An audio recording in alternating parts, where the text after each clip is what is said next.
On tonight's episode of Fireside, we're going to hear a story that is in many ways very similar to last week's story of the villain Abimelech, but also very similar to the Israelite hero Gideon.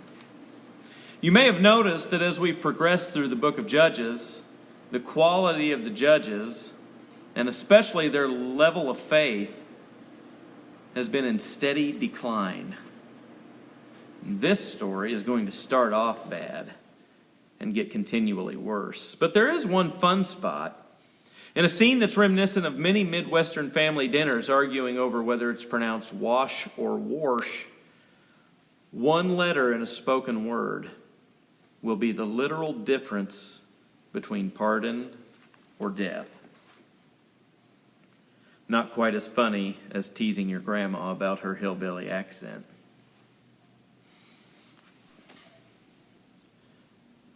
Jephath was a bastard in every sense of the word. He'd been born into one of the most prominent families in Israel. His father, Gilead, was one of the great men of Israel. Greatness seemed to be a trait that all of the sons of Gilead were destined to inherit. All of the legitimate sons, that is. Jephath was the son of a prostitute, so his father and brothers never quite accepted him. He was a constant reminder of his father's infidelity. His stepmother and his half-brothers hated him for his bad fortune of being born out of an evil union. His father would rather not have the constant reminder of his mistake. Jephath's whole existence was constantly rubbing Gilead's family's noses into the fact that their patriarch was maybe not as great as he seemed. This sentiment led to Gilead's legitimate sons making threats to the point that Jephath finally had to go into an exile of sorts. While all this was playing out, Israel was suffering once again. Once again, they had completely turned away from God and descended into idolatry. This time, their idolatry possibly extended beyond the local deities like Baal and Astarte. We're going to see that there is evidence that the most detestable god in the Canaanite pantheon had arrived in Israel. Moloch, the god who demands child sacrifice, has weaseled his way into Israel's worship practices. With that being said, it's no surprise that Israel finds itself subjugated to a foreign power once again. Many generations prior, Abraham's nephew Lot was deceived by his own daughters into an incestuous encounter with both of them shortly after the destruction of Sodom and Gomorrah. Israel had already dealt with one tribe of people that came from this wicked union that was so deviously and deceitfully undertaken by Lot's daughters. Israel had already freed itself from Moab's oppression. Now it would have to deal with another cousin tribe. This time, the Ammonites. The Ammonites had completely crushed the Israelites beyond the Jordan and greatly oppressed even the great tribes like Judah and Ephraim. For 18 years, Israel suffered under the cruelty of Ammon. Finally, they collectively cried out to God like they had so many times before, and like so many times before, they expected God to raise them up a judge that would rescue them. They needed another Othniel or another Deborah and Barak or even another Gideon to come to their rescue. But this time God said no. In the Old Testament especially, God is often described as the jilted husband of an unfaithful spouse. In a few cases, Israel is even referred to by the prophets as a cheating whore. How many times can a loving, faithful husband reasonably be expected to allow himself to be treated this way? So this time, when Israel came crawling back on her knees, God said no. Did I not deliver you from the Egyptians and from the Amorites, from the Ammonites and the Philistines, the Sidonians also, and the Amalekites and the Maonites oppressed you, and you cried out to me, and I delivered you out of their hand, yet you've abandoned me and worshipped their gods. Therefore I will deliver you no more. Go and cry to your other gods whom you've chosen. Let them deliver you in your time of distress. Uh-oh. Now what? Israel's only option was to continue begging God to rescue them, to take them back. Luckily for them, God had made an unconditional covenant with Abraham, that through Abraham's son Isaac and Isaac's son Jacob, Abraham's descendants would always be God's chosen people. Israel doesn't remember that, but God did. He could no longer bear to watch his people suffer. The Ammonites were called to arms.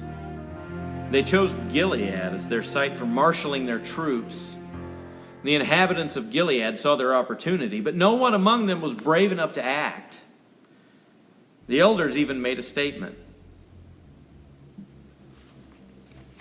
Who is brave enough to begin the fight with Ammon? Whoever does will be given command of all the inhabitants of Gilead. But no one came. There was a place called Tob that had become a hub for outlaws. In all of Israel, one would not be able to find a more wretched hive of scum and villainy. There was a man there that had gained a reputation for himself as a sort of king of the outlaws of Tob. He'd gathered the greatest collection of rustlers, cutthroats, murderers, bounty hunters, desperados, mugs, pugs, thugs, nitwits, halfwits, dimwits, vipers, snipers, con men, Indian agents, Mexican bandits, muggers, buggers, bushwhackers, hornswogglers, horse thieves, train robbers, bank robbers, and Methodists. Jephath, the illegitimate son of Gilead, had amassed for himself quite the criminal empire. When the Ammonites came to make war, no one else in Israel was brave enough to stand against them. But the people of Israel turned to a very unlikely hero in Jephath. If this were a Hollywood movie, we would find Jephath to be a smirking bandito with a heart of gold, something like Han Solo. But this is no movie. This is history. And Jephath, like any dispossessed, disowned bastard child, had a very calloused heart. His first reaction to the elders of Gilead that sought his help was very understandable. Get lost. It was probably much more colorful than that, but this is a family show. He pointed out to the elders that they'd come to him after they'd kicked him out for having the bad luck of having a prostitute for a mother. And now they have the gall to come and ask him for help. Get out of here with all that nonsense. But the people of Gilead knew that they were too weak and too cowardly to rise to the task, and that Jephath was their only hope. So they persisted. And finally, Jephath acceded their request, but on his terms. If he was going to lead them against Ammon, and the Israelite God was actually as great as they say, and they somehow win, then Jephath will be the tantamount ruler of Israel. The people had no choice but to agree. In the initial stages of his military rule, Jephath showed himself to be a very shrewd political diplomat. He sent word to the king of the Ammonites and asked what Ammon had against him, that they would come out to his land with a mind for war. In response, he cited an ancient dispute. The Ammonite king pointed out that the Israelites had taken away land that they had inhabited previously when Israel had come up out of Egypt. Jephath responded with a bit of a history lesson for the king of Ammon. He reminded the king that when Israel came across the Red Sea, they sent word to the kings of Moab, Sihon, Edom, and Amor, and asked for permission to pass through their lands on their way to Canaan. Every one of them denied passage under threat of war. The people of Israel, being untrained slaves that had only been freed a few weeks earlier, were in no shape to fight, so they stayed in Kadesh and then traveled around the lands of Edom to avoid a fight.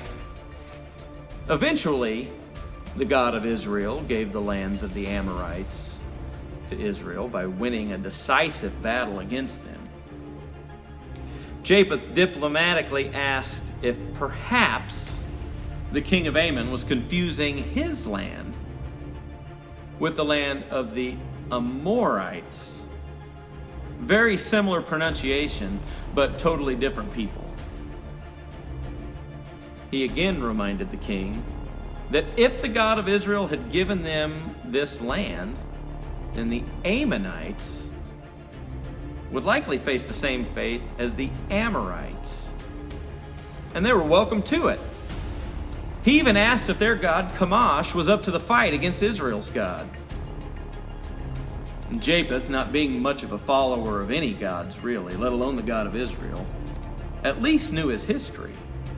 And he reminded the king of Ammon that the whole region was well aware of when the Lord, God of Israel, set out to defeat people he had yet to lose. I have not sinned against you, but you have against me, Jephath confidently stated. But this all fell on deaf ears in Ammon. And like I said, Jephath was not really much of a follower of the Israelite God, but if he was going to fight under his name, he probably needed to get acquainted with him. So Jephath made a vow to this God that he was so unfamiliar with. And he said, if you will give the Ammonites into my hand, then whoever comes out of the doors of my house to greet me when I return victorious from the Ammonites shall be the Lord's, to be offered up by me as a burnt offering. This is the bargain of an unbeliever that's trying to bend God to his will rather than the other way around. God did honor his end of the bargain. He used Jephath to easily defeat the Ammonites and their allies. At every point of contact, Ammon had been completely subdued. It was customary in Israel in those days to be met by the woman of the house when a man returned from a military engagement victoriously. Jephath was well aware of that, so it seems he may have made plans to kill two birds with one stone. Pun intended. He would rid Israel of the Ammonites and make himself the ruler, and he would get rid of his wife, making way for a newer, younger version. But when he arrived home, it wasn't his wife that came dancing out the front door, playing the timbrel and wearing victory flowers. It was his daughter, his only child.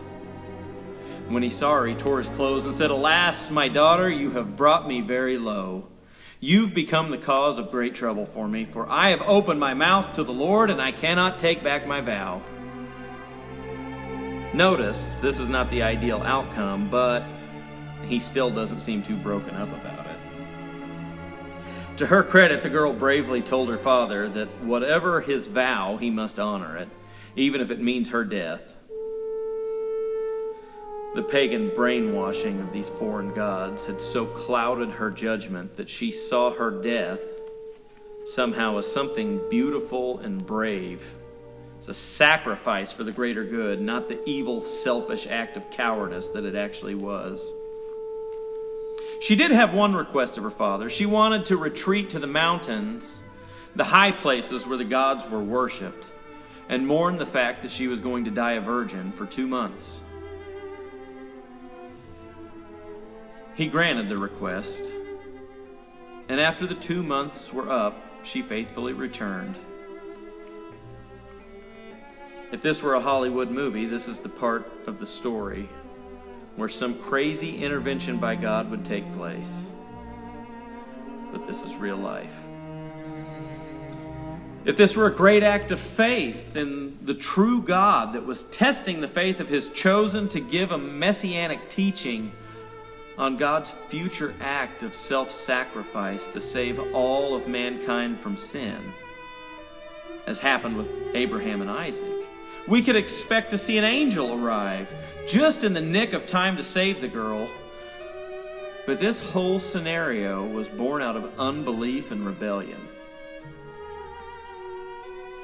Despite the Israelite law that was spoken by God on Mount Sinai to Moses, specifically prohibiting the sacrifice of one's child, Jephath ritually murdered his own child by burning her alive. God was not pleased, and Israel did not rest. Shortly after the victory over Ammon and the shockingly horrific ritual murder of Jephath's daughter, more trouble came. Just like in the days of Gideon, the Ephraimites were angry that they were not enlisted to fight against the foreign enemy. "We will burn down your house with you inside of it." A fitting threat, considering Jephath's method of killing his daughter, his only child. Jephath called Ephraim on their bravado, though. He told the men of Ephraim that they knew as well as anybody that the people were oppressed by the Ammonites and that the Gileadites were moving to make war against them, and they openly ignored the calls to arms. So don't come in here and act all disappointed that you didn't get to be part of the victory. Jephath, who'd been a very skilled diplomatic negotiator when dealing with the Ammonites, somehow let that all go out the window. Apparently, dealing with his own people was a different story altogether. Civil war broke out immediately between Gilead and Ephraim, with Gilead quickly overwhelming their enemies. The problem with civil war, though, is that it becomes very difficult to distinguish between friends and foes. Ephraim quickly surrendered. Jephath ordered that the Ephraimites be killed. But how are they to tell who was on which side? The regional dialect of Gilead and Ephraim became the deciding factor. Every man that was in question was told to say the word Shibboleth. It was a meaningless word used to describe the center of a cereal fruit, but the Ephraimites couldn't pronounce the Hebrew letter Shin. So where a man of Gilead would say Shibboleth, a man with Ephraim's pronunciation and dialect would say Sibboleth. Something as trivial as saying wash versus wash was literally the difference between life and death. In all, 42,000 men from Ephraim died. Jephath judged over Israel for 6 years. Not much is known about the rest of his reign, or really the 2 men that succeeded him. But there's another judge on the horizon. He's going to be raised up to fight a new enemy. A group of seafarers from a distant land called Greece are making a foothold for themselves in Canaan. They've brought with them a new god, a fish god named Dagon. And there's rumors that there's giants among the Philistines.